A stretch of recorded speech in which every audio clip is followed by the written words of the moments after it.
आप सभी को नमस्कार। मैं हितेश शर्मा। आज सुबह की चर्चा एक छोटी सी कहानी से। एक बार एक व्यक्ति रेगिस्तान की यात्रा पे था। कुछ दिनों रेगिस्तान में चलने के बाद उसे एकदम से लगा कि वो रास्ता भूल गया। अब उसे समझ नहीं आ रहा था कि किधर जाऊं, कहाँ जाऊं। ना कोई रास्ता बताने वाला, ना खाने पीने के वहाँ सामान, और उसके पास जो खाने पीने के सामान थे वो खत्म हो गए।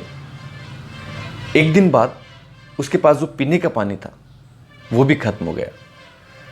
बड़ी प्यास, उसको लगा कि अब उसका जीवन यहीं खत्म होने वाला है।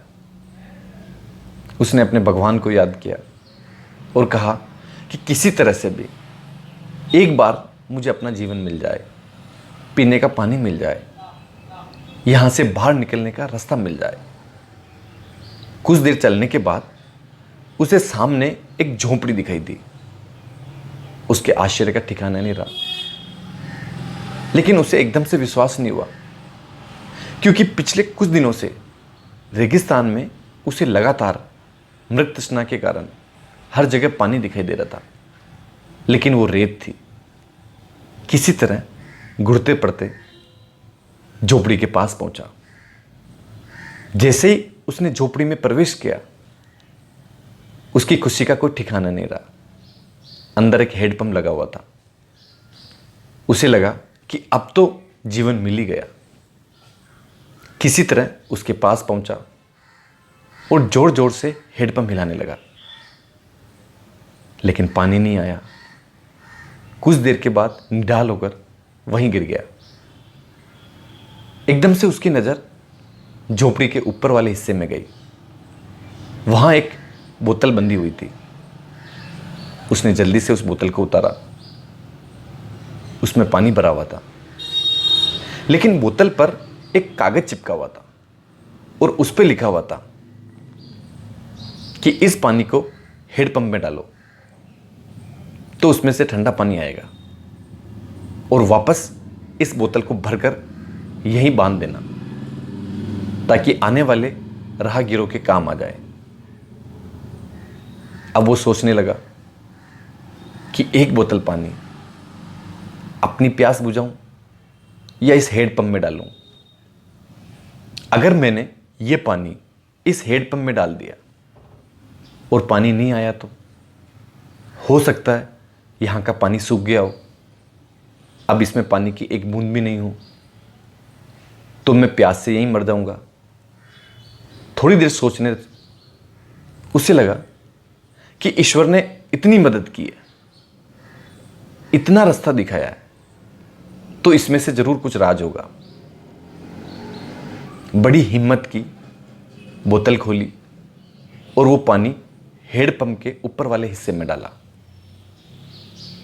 भगवान का नाम लेते हुए हैंडपंप हिलाने लगा। जैसे ही उसने हैंडपंप हिलाया और अंदर से बिल्कुल ठंडा पानी आने लगा, बड़ा खुश हुआ। पहले एक जीप भर के पानी पिया।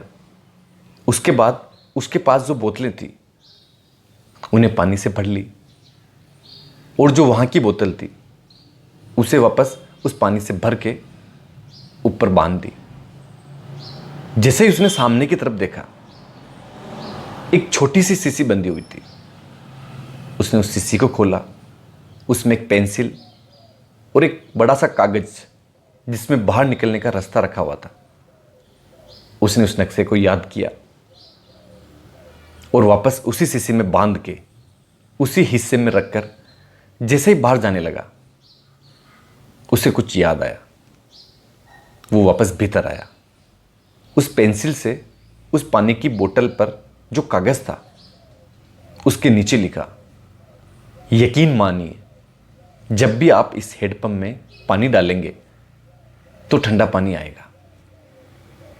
और वापस पेंसिल को अपने जगह रख के वहां से निकल गया। अपने जीवन में जब भी व्यक्ति इस तरह के नकार भाव में आए या उसे लगे कि उसका जीवन संकट में है, उसकी जो परेशानियां हैं वो अब खत्म नहीं होने वाली, लेकिन अगर उसके मन में उम्मीद है अपने ईश्वर में, जिसको भी वो मानता है, उस पर उसका विश्वास है, तो आप ये मान के चलिए आप वहां से निकलेंगे और बहुत अच्छे से निकलेंगे। एक और महत्वपूर्ण बात, जैसे उसने उस पानी को उस हेडपंप में डाला और वहां से पानी बाहर आया, उसी तरह आपके जीवन में आप जो भी चाहते हैं, आध्यात्मिक, स्वास्थ्य, आर्थिक और भी कुछ, तो पहले आपको स्वयं को देना पड़ेगा। जो भी आप अपनी तरफ से कर्म करेंगे, वही कर्म अनंत गुना होकर वापस आपको मिलेगा, लेकिन पहले आपको देना पड़ेगा। ये आपकी जिम्मेदारी है। आप कितना देते हैं, आप जितना देंगे उससे कई गुना वापस आपको मिलेगा। अधिकतर व्यक्ति बिना दिए ये अपेक्षा करता है कि उससे सब कुछ मिल जाए। ये संभव नहीं। प्रकृति ऐसा नहीं करती। पहले अपने आप को मिटाना होगा, पूरी मेहनत करनी पड़ेगी, पूरा समर्पण भाव से आपको अपना काम करना पड़ेगा।